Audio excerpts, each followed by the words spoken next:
Урбаните заедници повторно ќе бидат ставени во функција. Ваквиот начин на организирање на локално ниво возможува демократско и поефикасно исполнување на граѓанските интереси.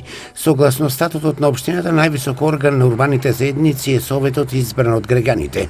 Советот на урбаните заедници има мандат од 4 години, а и во изминатиот период преку транспарентна постапка беа избрани нови раководства, односно нови членови и председатели на советите на урбаните заедници. Преку Советот на урбани заедници граѓаните можат да даваат иницијативи и предлози кои се од јавен или локален интерес до надлежните органи во општината.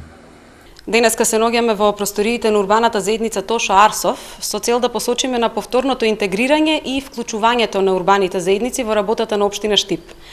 Во изминатите неколку години урбаните заедници биле во целост запоставени и оставени да служат само на хартија. Општина Штип сега се залага за нивно обновување и континуирано одржување.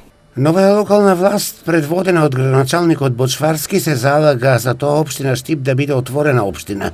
Тоа подразбира општинските службеници да бидат постојано во служба на граѓаните, како и секогаш да има некој што ќе ги слушне нивните проблеми, барања и сугестии. Граѓаните знаат дека за таа цел може да се обратат и во кабинетот на градоначалникот и ке неговите советници, а исто така и да одржуваат заеднички индивидуални средби. Освен преку средби во општинските простории, граѓаните ќе можат да остваруваат средби со градоначалникот и во урбаните заедници.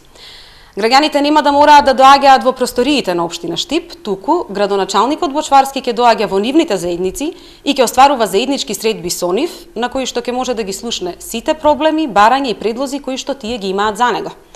Средбите со граѓаните на ниво на урбани заедници најчесто ќе се случуваат во попладневните часови, за да можат сите граѓани да имаат можност да присуствуваат на нив.